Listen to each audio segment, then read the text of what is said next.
बहुत समय पहले की बात है। महतो नाम का एक मछुआरा था, अपने काम में मगन और मस्त रहने वाला। वो सिर्फ मछली का ही शिकार करता। उसका नियम था कि जब तक पिछली शिकार की हुई मछली खत्म ना हो जाती, वो दूसरी मछली ना पकड़ता था। इस तरह से वो एक बार में सिर्फ एक ही मछली पकड़ता था। एक दिन की बात है, मछुआरे की पत्नी जब अपने पति की लाई हुई मछली को छील और काट रही थी, तो मछली काटते काटते वो हैरान रह गई। वो क्या देखती है कि एक चमकता दमकता मोती मछली के पेट में से निकला है। अपने पति को आवाज लगाकर उसने कहा, सुनिए जी, देखिए तो सही, मुझे मछली के पेट में से क्या मिला है। देखिए जरा, कितना खूबसूरत मोती है। महतो ने जब मोती को देखा तो वो भी हैरान रह गया। उसकी आंखें हैरानी से खुली की खुली रह गई। वह एकटक बिना पलक झपके मोती को देखता रहा। कुछ पलों के लिए मानो उसकी बोलती ही बंद हो गई हो। तब मछुआरे की पत्नी ने उसे झकझोर कर कहा, आप कहाँ खो गए जी? महतो ने कहा, मेरी प्यारी पत्नी, लाओ इस मोती को मुझे दो। लगता है हमारी खुशकिस्मती है कि हमें ये मोती मिला है। मैं बाजार में इसे बेचकर आता हूँ, जरूर ही बाजार में इसकी अच्छी कीमत मिल जाएगी। मछुआरे ने वह मोती अपनी जेब में रखा और बाजार की तरफ निकल गया। वह अपने ही गांव के एक सुनार के पास गया। सुनार के पास पहुंचकर उसने कहा, नमस्कार सेठ जी। आओ महतो आओ, आज मेरे पास किस तरह से आए तुम? मछुआरे ने सारा किस्सा सेठ को सुनाया और कहने लगा, मुझे मछली के पेट में से ये मोती मिला है। सुनार ने कहा, लाओ दिखाओ मुझे वो मोती। सुनार ने मोती को अपनी हथेली पर लिया, उलट पुलट कर उसे देखने लगा। कुछ क्षणों तक मोती को परखने के बाद सुनार ने कहा, अरे महतो, ये तो बहुत ही बेशकीमती मोती है। मेरी हैसियत इस मोती को खरीदने की नहीं है। चाहे मैं अपना दुकान, घर और सारा माल भी क्यों ना बेच दूं, इसके बाद भी मैं मोती की कीमत नहीं चुका पाऊंगा। मेरी सलाह मानो तो तुम ऐसा करो कि तुम साथ के ही शहर में शहर के सबसे बड़े सुनार के पास जाओ। हो सकता है कि वो मोती की कीमत तुम्हें चुका सके। जाओ, मेरी शुभकामनाएं तुम्हारे साथ है। वह मछुआरा मोती को लेकर साथ वाले शहर के सबसे बड़े और अमीर सुनार के पास पहुंचा और फिर मोती सुनार को दिखाते हुए उसने सारा किस्सा कह सुनाया।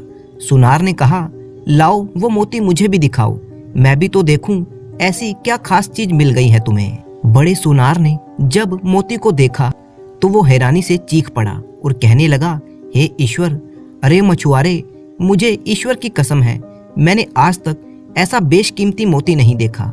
मेरे पास इसको खरीदने की हैसियत नहीं है, लेकिन मेरे पास तुम्हारी इस समस्या का एक हल है। मेरी सलाह यह है कि तुम मोती को लेकर नगर के राजा के पास चले जाओ। उसे बेशकीमती हीरे, मोती और जवाहरात इकट्ठा करने का बड़ा ही शौक है।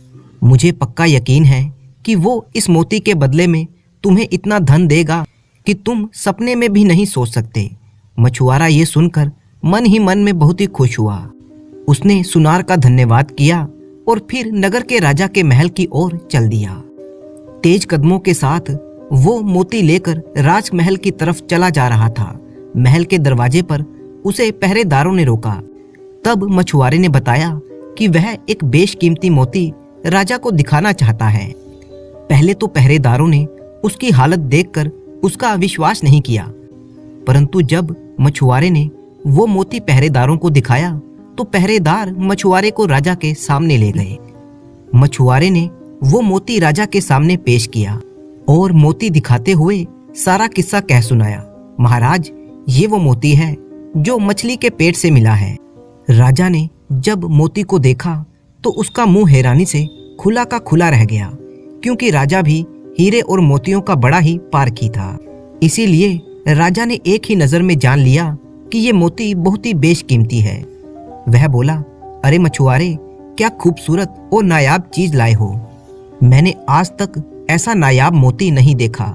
इसके बारे में सिर्फ सुना ही था, लेकिन मैं ये सोच रहा हूँ कि आखिर किस तरह से मैं इस बेशकीमती मोती की कीमत तुम्हें अदा करूंगा। तुम थोड़ी देर रुको, मैं इसका हल सोचता हूँ। इसके बाद राजा ने अपने मंत्री के साथ कुछ देर तक सलाह मशवरा किया और फिर मछुआरे की तरफ देखकर कहने लगा, सुनो मछुआरे, इस बेशकीमती मोती की कीमत कितनी है ये तो मैं नहीं बता सकता, लेकिन मेरे पास तुम्हारे लिए एक पेशकश है, और वो ये है कि मेरे राजमहल में जो मेरा खजाना है तुम्हें वहां पर ले जाया जाएगा, और वहां पर तुम 6 घंटे गुजार सकते हो। इन 6 घंटों में तुम जितना भी खजाना बटोर सको बटोर लेना। शायद इस तरह से तुम्हारे मोती की कुछ कीमत मैं अदा कर सकूं। तुम 6 घंटे में मेरे खजाने से जो कुछ भी लेना चाहते हो वो ले सकते हो। तुम्हें कोई रोकने टोकने वाला नहीं होगा। बस यूं समझ लो कि 6 घंटे तक तुम उस खजाने के मालिक हो। जितना बटोरना चाहे बटोर लो। इसके बाद राजा के सिपाही मछुआरे को लेकर महल में उस तरफ जाने लगे जहां राजा का खजाना था। एक तरफ ले जाकर उन्होंने मछुआरे से कहा, सुनो मछुआरे, वो सामने वाले कमरे में राजा का खजाना रखा है। तुम जाओ, अगले 6 घंटे तक तुम्हें कोई कुछ नहीं कहेगा। जितना खजाना लूट सकते हो लूट लो। मछुआरे की खुशी का ठिकाना ना था। वह उस दिशा में चल पड़ा जिस दिशा में सैनिकों ने उसे इशारा किया था। खजाने वाला कमरा मछुआरे के ठीक सामने ही था। अभी मछुआरे ने कुछ कदम ही बढ़ाए थे, तभी उसकी नजर अपने बाईं तरफ पड़ी जहां एक बड़ा सा आलीशान कमरा था। कमरे का दरवाजा खुला हुआ था और उस कमरे में तरह तरह के लजीज पकवान सजे पड़े थे। ऐसा लगता था मानो कोई शाही दावत होने वाली थी। मछुआरे की नजर जब शाही पकवानों पर पड़ी तो वो एक पल के लिए रुक गया। पकवानों को देखकर उसके मुंह में पानी आ रहा था। मछुआरा अपने आप से कहने लगा, खजाने में बिताने के लिए 6 घंटे तो मुझ जैसे गरीब मछुआरे के लिए बहुत ही ज्यादा हैं। मैं इन 6 घंटों में आखिर क्या करूंगा? क्यों ना शुरुआत कुछ खाने पीने से ही की जाए। सुबह से मैंने कुछ खाया भी नहीं है। आज तो जी भर के खाना खाऊंगा। ऐसे पकवान तो आज तक मैंने देखे भी नहीं, और खाना खाने के बाद मेरे शरीर में कुछ ताकत भी आ जाएगी, जिससे मुझे हीरे और जवाहरात समेटने में आसानी हो जाएगी।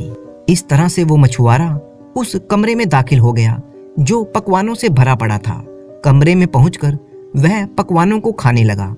उसे पता ही न लगा कब उसके 2 घंटे बीत चुके थे, और वो भी सिर्फ खाना खाते हुए। जब खाना खाकर उसका मन भर गया तो वह उस कमरे से निकला और खजाने वाले कमरे की तरफ फिर से बढ़ने लगा। उसने अभी कुछ ही कदम बढ़ाए थे कि अपने दाईं तरफ उसने एक और आलीशान कमरा देखा जिसमें मखमली बिस्तर सोने के पलंग पर बिछे हुए थे।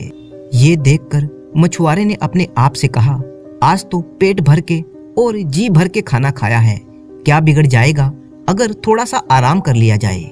इस तरह से खजाने के हीरे और जवाहरात समेटने में मुझे और भी मजा आएगा। ऐसे मखमली बिस्तरों पर सोने का मौका बार बार नहीं मिलेगा, तो फिर ऐसे मौके को क्यों गवाया जाए। मछुआरे ने बिस्तर पर सिर रखा और फिर क्या था, वो गहरी नींद सो गया। थोड़ी देर के बाद किसी ने उसे झकझोर कर उठा दिया और कहने लगा, उठ जाओ मछुआरे, तुझे दी गई मोहलत पूरी हो गई।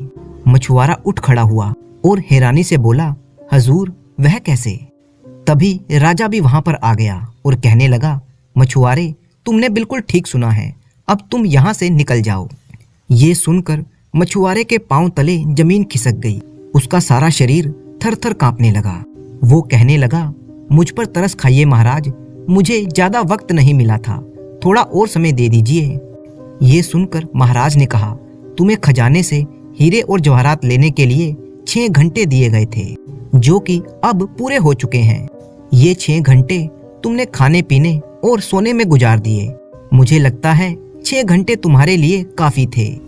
अगर ये 6 घंटे तुमने खजाने में गुजारे होते तो तुम इतना खजाना बटोर लेते कि इससे बेहतर खाना खा सकते थे, और इस जैसे बिस्तर, या यूं कहूं इससे भी अच्छे बिस्तर बनवा सकते थे। लेकिन तुम बेवकूफ निकले। तुमने बड़ी भारी गलती कर दी। तुमने इस कुएं को ही सब कुछ मान लिया जिसमें तुम रहते थे। अपने कुएं से बाहर निकलकर तुमने समंदर को नहीं देखा।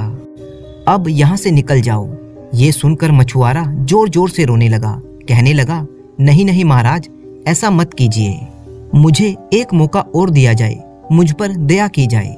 लेकिन राजा के सैनिकों ने मछुआरे को पकड़कर राजमहल से बाहर फेंक दिया। इस तरह से उस मछुआरे का मोती भी गया और खजाना भी उसके हाथ में नहीं आया। दोस्तों, कहानी तो यहाँ पर खत्म हो जाती है, लेकिन बात अभी खत्म नहीं हुई।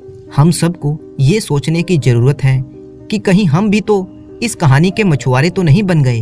दुनिया के इस कुएं में हम आराम की नींद तो नहीं सो रहे, क्योंकि परमात्मा ने हमें इस दुनिया में भेजा है कि हम अच्छे काम करें, लोगों की भलाई करें, जिससे कि हमारा नेकी का खजाना बढ़ता ही जाए, क्योंकि आखिरी समय में यही नेकी का खजाना ही हमारे काम आएगा। तो देखने की जरूरत यह है कि कहीं हम इस दुनिया के दलदल में फंस तो नहीं गए। हमेशा याद रखिएगा कि ईश्वर ने हमें एक निश्चित समय के लिए इस धरती पर भेजा है, और वो समय एक ना एक दिन जरूर खत्म हो जाएगा। तो नींद से जागिए और सोचिए कि कहीं हम इस कहानी के मछुआरे तो नहीं बन गए, जो अपने जीवन के असली उद्देश्य को भूलकर सिर्फ खाने पीने और सोने में ही व्यस्त तो नहीं हैं।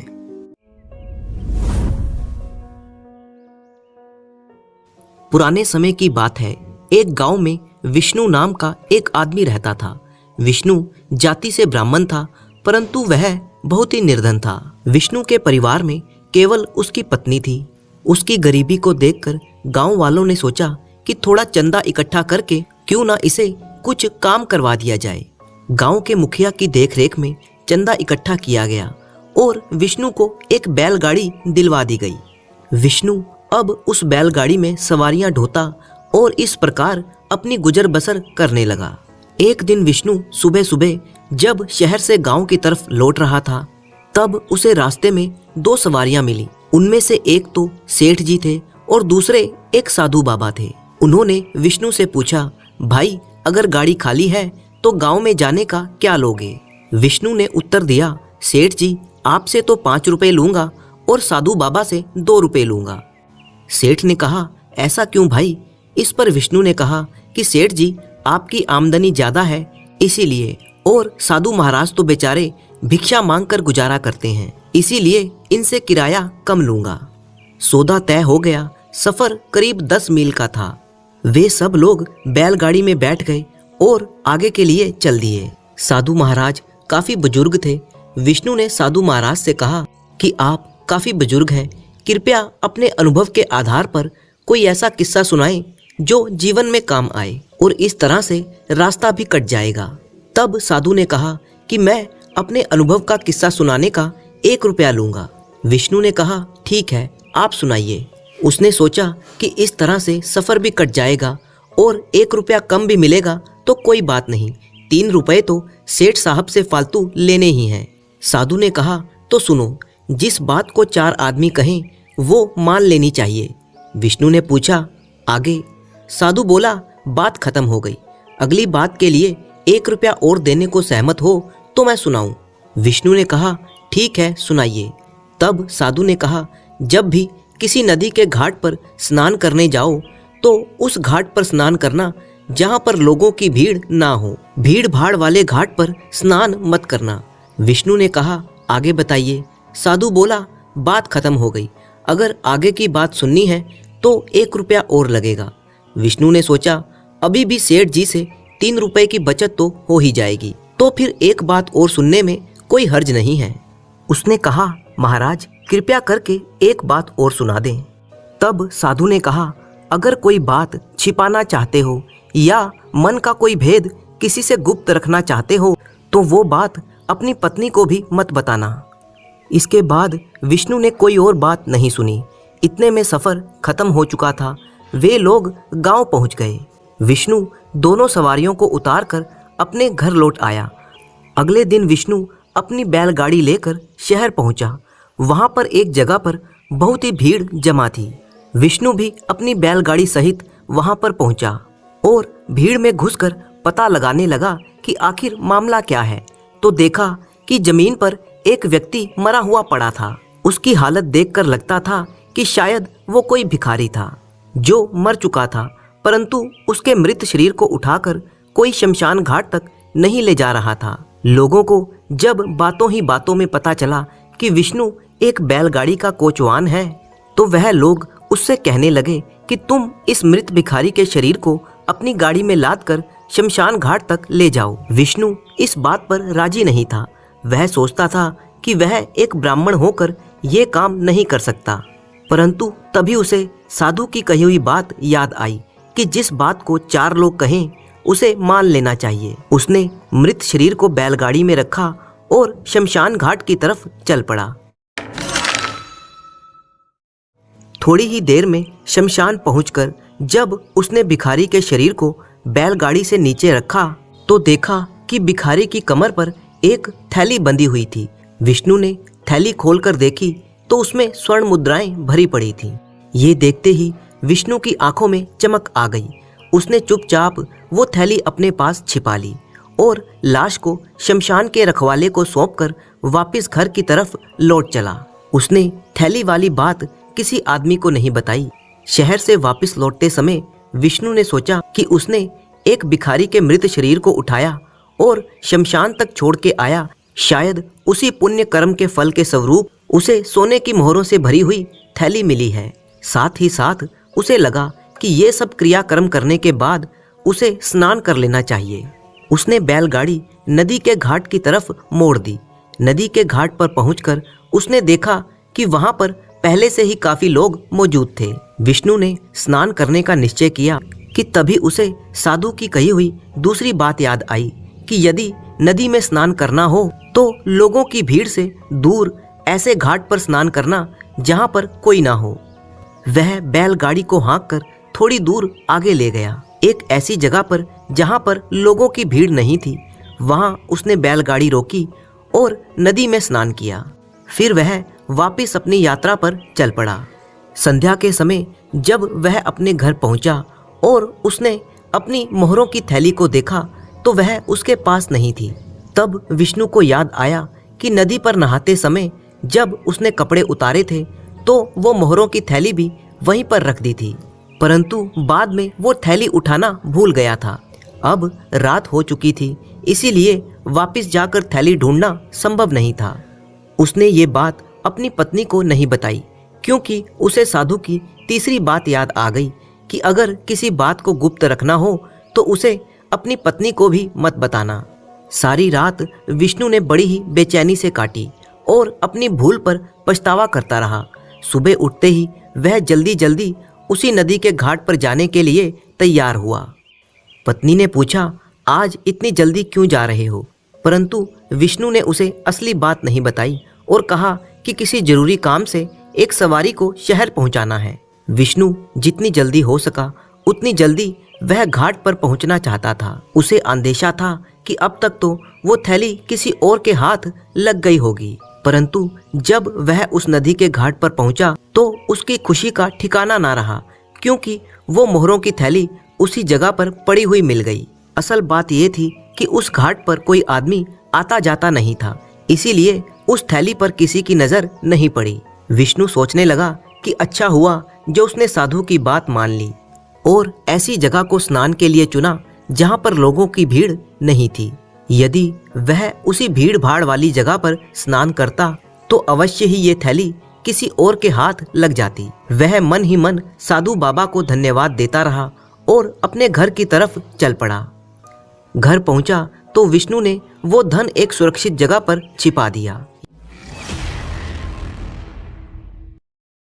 ये बात उसने अपनी पत्नी को भी नहीं बताई। वह उस धन को धीरे धीरे प्रयोग करने लगा जिससे कि किसी को संदेह ना हो कि गरीब विष्णु के पास इतना धन कहां से आ गया। समय बीतने के साथ साथ उसने अपने लिए एक बड़ा घर बनवा लिया। विष्णु का पड़ोसी जो उसी गांव का मुखिया था वह विष्णु से ईर्ष्या करने लगा कि आखिर इसके पास इतना सारा धन कैसे आ गया। मुखिया ने अपनी पत्नी से कहा कि तुम जरा विष्णु की पत्नी से मिलकर बातों ही बातों में ये पता लगाओ कि विष्णु इतना धन कहां से कमा कर लाता है। अगले ही दिन मुखिया की पत्नी विष्णु के घर पर पहुंच गई। विष्णु घर पर नहीं था। जब मुखिया की पत्नी ने विष्णु के धन कमाने का रहस्य पता करना चाहा, तब विष्णु की पत्नी ने कहा कि वह ये बात नहीं जानती। ये सुनकर मुखिया की पत्नी ने विष्णु की पत्नी को उसके पति के खिलाफ भड़काया और कहा कि तुम कैसी पत्नी हो जो अपने पति की इतनी सी बात भी नहीं जानती हो। तब उसी दिन जब विष्णु घर आया तो उसकी पत्नी ने जिद की कि विष्णु उसे बताए कि उसकी कमाई का भेद क्या है। विष्णु एक चतुर आदमी था। वह समझ गया कि हो ना हो किसी ने मेरी भोली भाली पत्नी को भड़काया है। तब विष्णु ने कहा, अरे मेरी प्रिय पत्नी, तुम नहीं जानती हो कि मैं कैसे कैसे झूठ सच बोलकर ये धन कमाता हूँ। बात असल में ये है कि मैं रोज शहर की कोतवाली में जाता हूँ। वहाँ कोतवाल साहब कई तरह के मुकदमों में मुझे गवाही देने के लिए कहते हैं और बदले में मुझे रोज 2000 रुपये मिलते हैं। बस मुझे थोड़ा बहुत झूठ बोलना पड़ता है। पत्नी ये सुनकर संतुष्ट हो गई और उसने ये सारी बात मुखिया की पत्नी को बताई और फिर ये बात मुखिया तक भी पहुंच गई। ये सुनकर मुखिया ने मन ही मन में इसी तरह से खूब धन कमाने का फैसला कर लिया और अगली ही सुबह वह शहर की कोतवाली पहुंच गया। उस कोतवाली के अंदर जाने में उसे भय लग रहा था, इसीलिए वो कोतवाली के इर्द गिर्द चक्कर लगाने लगा। तभी एक सिपाही की नज़र उस पर पड़ गई। उसे मुखिया पर कुछ संदेह हुआ और वो मुखिया को पकड़कर कोतवाल के पास ले गया। कोतवाल को तो पहले समझ में ही नहीं आया कि मुखिया आखिर यहाँ पर क्या करने आया है, परंतु जब कोतवाल ने रोब दिखाकर मुखिया से सच्चाई जाननी चाही तो मुखिया ने कहा कि वह धन कमाने के लिए और सच्ची झूठी गवाही देने के लिए यहाँ पर आया है। इतना सुनते ही कोतवाल का गुस्सा 7वें आसमान पर पहुँच गया, क्योंकि कोतवाल साहब एक बहुत ही ईमानदार इंसान थे। उसने सिपाही से कहा कि इस झूठी गवाही देने वाले आदमी को कारागार में डालकर 100 कोड़े मारो और शाम होने से पहले इसे छोड़ना नहीं है। फिर क्या था, बेचारा मुखिया 100 कोड़े खाता रहा और शाम को अपने घर लौट चला। मन ही मन में वो समझ गया था कि विष्णु एक बहुत ही चतुर आदमी है और ऐसे आदमी से दुश्मनी लेना ठीक नहीं है। इस घटना के बाद से मुखिया ने कभी विष्णु के धन का रहस्य जानने की कोशिश नहीं की और दूसरी तरफ विष्णु भी अब अपना जीवन बड़े ही सुखपूर्वक बिताने लगा।